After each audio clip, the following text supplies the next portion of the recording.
I wish it should be the problem, because it is the simplest problem that could be solved, because we know that in all other experiences, the compensation, the material compensation is itself also a moral question. You can never rectify the losses in the past in the full and the same amount. All compensation is a moral element to give a certain feeling to the victims or the survivors that their dignity should be get back again. And for me, the material aspect is not so important, because you can always find to deal with that issue. Turkey is also a very poor country. It cannot maybe pay all this amount, but Turkey has a lot of credit to pay to Americans, to Europeans. They can turn this part of money to Armenia and so on. I mean, if it could be the problem, there could be a lot of solution, easy way of solving that problem. I don't think that this material aspect is the big hurdle for Turkey. The basic problem is the psychological problem. The psychological problem can be described only with one term. It is the continuity. There is a continuity in Turkey from Ottoman Empire to Turkish Republic. Turkey still has been governed by the same ruling elite who were organized the genocide 1915. This is the basic problem.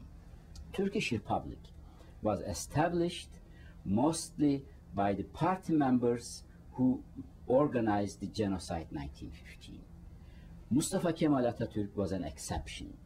He was opposed this criminal policy of the Union and Progress Party. This was the party who organized the genocide, and he condemned the massacres of Armenians, and he gave enough speeches against the Union and Progress Party members.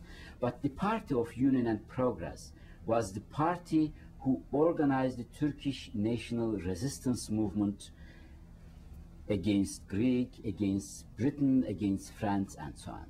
Now, the problem is following. How you can write an American history in which you define Jefferson or other founder members of America as slave owners only. The problem of the Turks is that they have problem to define some founding members of the Republic as murderers and thieves, because they are the heroes, they are the founding fathers of the Republic.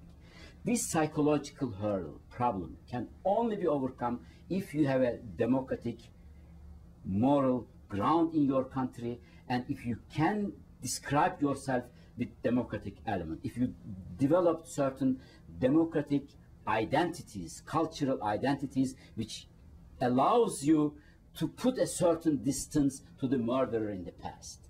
And this is the psychological problem that Turkey dwells on it. And with the new government, I hope we have first time in the Turkish history a change within the ruling elite.